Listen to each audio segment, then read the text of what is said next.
स्वागत है आप सबका कैलोरीज पाउंड्स एंड माइल्स के इस नए व्लॉग पर, जहां मैं आपका दोस्त एंड होस्ट आपको लेके जा रहा हूं दर्शन कराने और दिखाने तो ऐसे शिव मंदिर जो महानदी में बसते हैं कटक सिटी के आउटस्कर्ट्स में। दोनों ही मंदिर बहुत प्राचीन हैं, दोनों ही मंदिरों का अपना एक हिस्टोरिकल सिग्निफिकेंस है। मैं बात कर रहा हूँ धवलेश्वर मंदिर और सिद्धेश्वर मंदिर की, जहाँ एक और धवलेश्वर महानदी में एक छोटे से टापू पे बना हुआ है और उस टापू को मेनलैंड से कनेक्ट करता है एक बहुत ही सुंदर हैंगिंग ब्रिज। वहीं सिद्धेश्वर महानदी के किनारे एक छोटे से हिल पे बना हुआ एक मंदिर है। तो हम पहले जाएंगे धवलेश्वर, और धवलेश्वर पहुंचने के लिए हमें क्रॉस करना पड़ता है सबसे पहले मधुसूदन सेतु, महानदी पे बना हुआ ब्रिज है। तो फ्रेंड्स, फिलहाल हम लोग मधुसूदन सेतु के ऊपर हैं। ये ब्रिज 1 अप्रैल 2018 को इनॉग्रेट किया गया बाय चीफ मिनिस्टर श्री नवीन पटनायक। ये ब्रिज कनेक्ट करता है कटक सिटी को आडगढ़, चौद्वार, ढेंकानाल और अंगुल जैसी जगह से। नॉट दैट कि पहले उन जगह से कोई कनेक्शन नहीं था, बट ये ब्रिज बनने के बाद Dhenkanal which was originally around 60 kilometre from Cuttack, ये ब्रिज बनने के बाद डिस्टेंस करीब 16 किलोमीटर कम हो गया है। इस ब्रिज की लंबाई है 2583 मीटर, यानी कि 2583 metres, which is approximately 2.6 kilometres. और ये ब्रिज ख़त्म होने के बाद हमें लेना है यहाँ से आगे लेफ़्ट। तो चलते हैं आगे।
तो ये हम लोग पहुंच गए हैं धवलेश्वर मंदिर। श्री श्री धवलेश्वराय नमः। यहाँ से हम जाएंगे अंदर।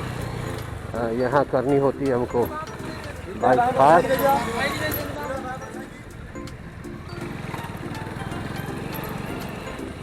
तो यहाँ हम करेंगे बाइक को पार्क। इसके आगे हमको जाना पड़ेगा पैदल।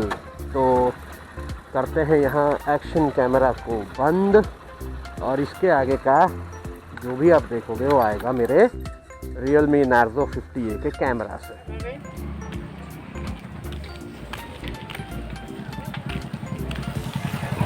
तो ये है धवलेश्वर मंदिर का अप्रोच रोड। यहाँ पे बाइक तो पीछे रखनी पड़ी, बाइक स्टैंड पीछे ही किया गया है। तो ये सारे प्रसाद के दुकान हैं, यहाँ से आप प्रसाद चढ़ाने के लिए नारियल या दूसरी चीज़ें पूजा के लिए ले सकते हो। तो ये देख सकते हो आप, पूरा हैंगिंग ब्रिज यहाँ से स्टार्ट होता है एंड वो रोड के दूसरे हिस्से तक, यानी कि ब्रिज के दूसरे छोर तक हमको मंदिर तक लेके जाता है। नीचे महानदी बह रही है। तो ये है सीढ़ियाँ। वो सामने लेफ्ट में आप देख पा रहे हो वो टिकट काउंटर है, तो वहाँ से हमको लेना है टिकट।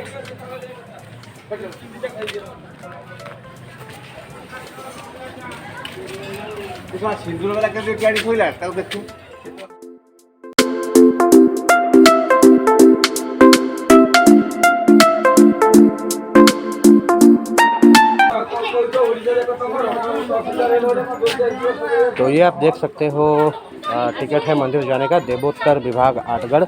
2 रुपये का टिकट है, बच्चों के लिए शायद फ्री होता है।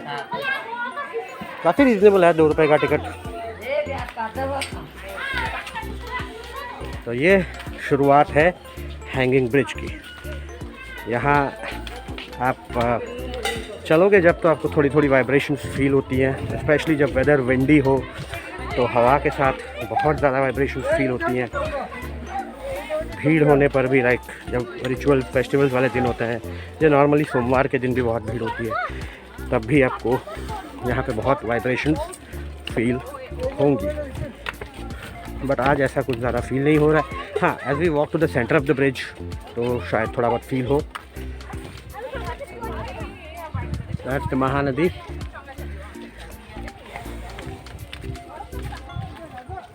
ये ब्रिज पहले नहीं हुआ करता था। मुझे याद है जब बचपन में हम लोग आते थे, माय फादर, एक बार हम लोग आए थे फैमिली पिकनिक, उनके भी दोस्त, उनकी फैमिली सब आए थे, तो बोट में बैठ के नदी पार करके हम लोग आए थे।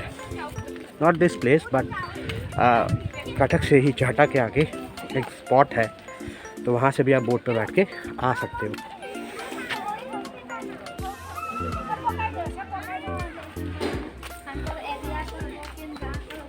So this is the normal approach road to the temple। ये भी टेंपल के यहाँ से भी आप टेंपल के अंदर जा सकते हो, बट ये प्रॉपर रास्ता है।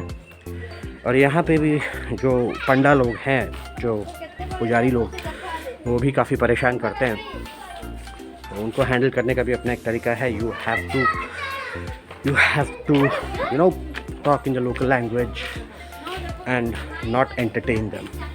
आप देखोगे आगे, ये आप देख सकते हो सारे पंडा लोग कैसे लाइन लगा के खड़े हैं। यू विल सी आगे वो कैसे मुझसे सवाल करेंगे,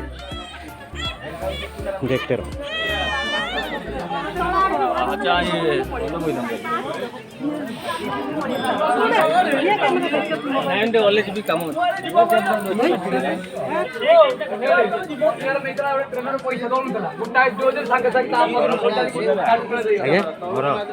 निंचोड़ी कटक संडे।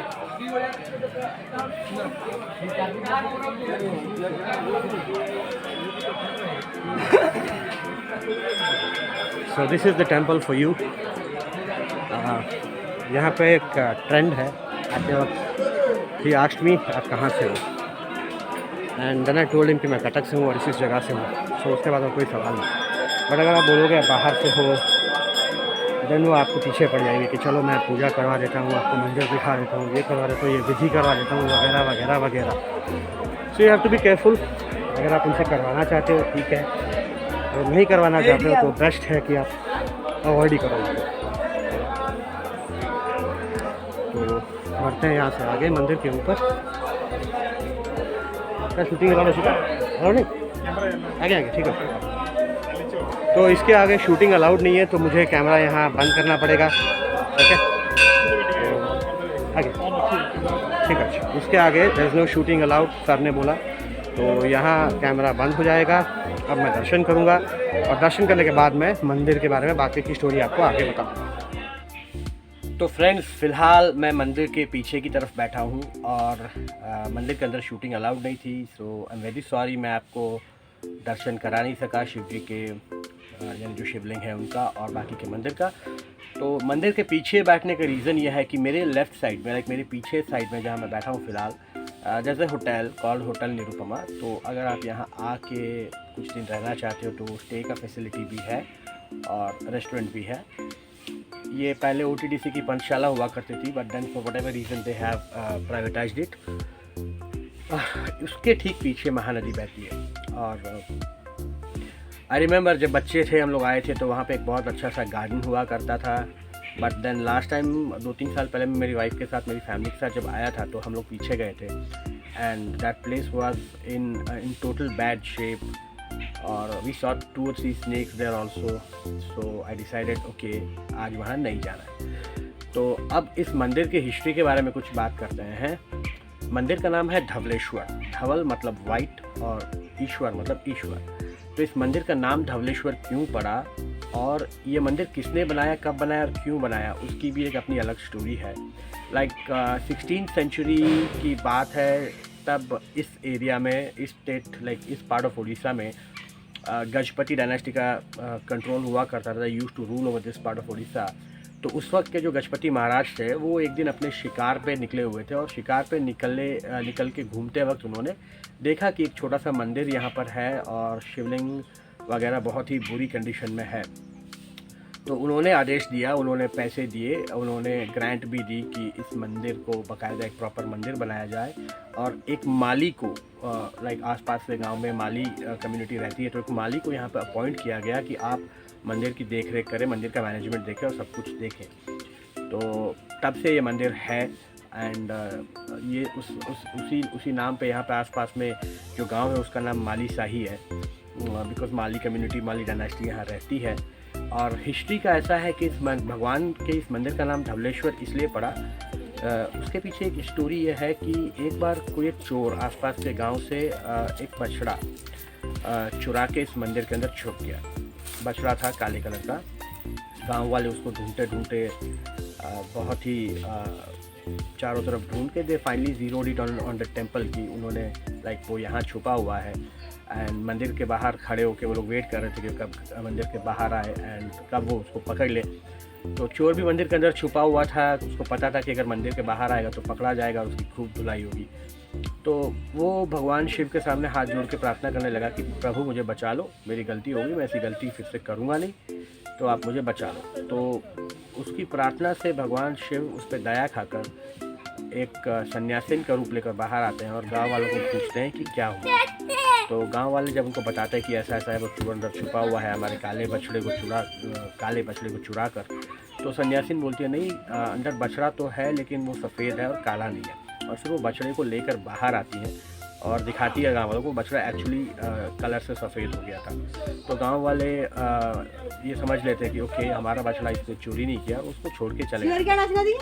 अब ये पर्टिकुलर इंसिडेंट जो था वो उस चोर के लिए भी आई ओपनिंग था। तो उसने माफ़ी मांगी, वो सन्यासिन इतना करके गायब हो गई, उसने माफ़ी मांगी, वो बाहर आया, उसने गांव वालों को सब कुछ सच सच बताया और गांव वालों को उनका बछड़ा लौटाते हुए माफ़ी मांगी। तो बिकॉज वो जो काला बछड़ा था उसको भगवान ने कलर चेंज कर दिया, सिर्फ उस चोर को बचाने के लिए उसका कलर वाइट कर दिया, धवल कर दिया। तो तब से इस मंदिर का नाम पड़ गया है धवलेश्वर, यानी कि Dhavaleshwar. So this is the story behind the name of the temple and the formation of the temple. तो अगर 16th सेंचुरी के आसपास गजपति महाराज ने ये टेम्पल बनाया था तो इसका जो शिवलिंग है उसकी हिस्ट्री शायद और भी पुरानी हो, बट उसको लेकर कोई लिटरेचर कहीं कुछ बताता नहीं है। सो कुछ ज़्यादा पता नहीं है, but may be if I find out something I will get back to you in this particular video in the comment section about it. So ये फ़िलहाल मैं आपको दिखा रहा हूँ वो particular hotel Nirupama. There is a restaurant also, so if you coming with your family आप यहाँ आके आराम से खाना पीना चाय पानी वगैरह करके, इस रेस्टोरेंट के पीछे का एक बैक साइड भी खुलता था नदी की तरफ इस होटल का। I don't remember, let me ask them. या exactly this is the place. आप यहाँ से रिवर को देख सकते हो। There's this garden I was talking about and this one is straight away आपको लीड करता है towards वहाँ, यहाँ पीछे आप रिवर देख सकते हो।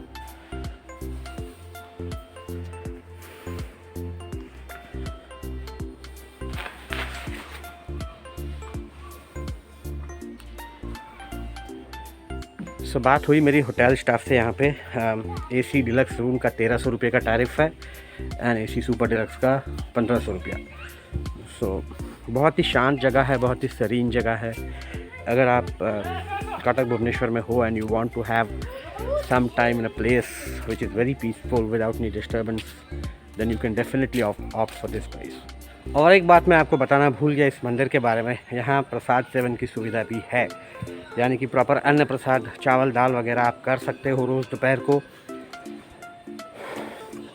आपको शायद वक्त पे आके यहाँ के पंडा लोगों को इन्फॉर्म करना पड़ेगा कि आप कितने लोग हो और कितने लोगों का खाना आपको लेना है, एंड बाकायदा बिठा के आपको सर्व करके खिलाया जाता है। The best part of this temple is ये एक आइलैंड पर है, तो आप टेम्पल के चारों तरफ कहीं भी जाओ आप सीधे सीधे लैंड करोगे महानदी के ऊपर।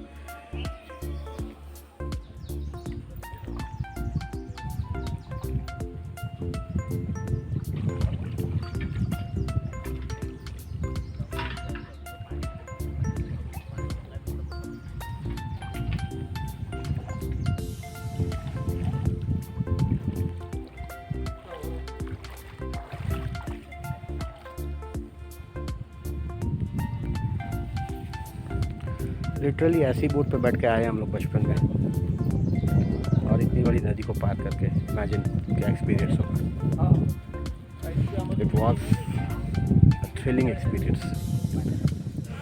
तो ये खड़े हैं भोलेनाथ के मंदिर के बाहर नंदी बाबा।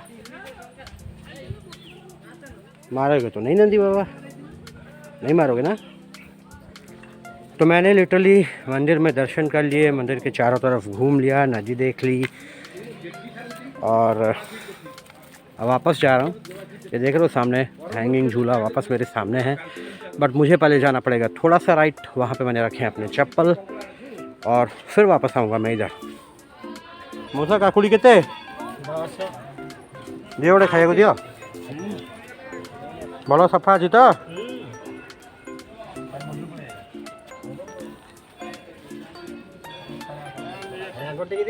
हाँ दियो मुझे 50 टका चेंज हे तो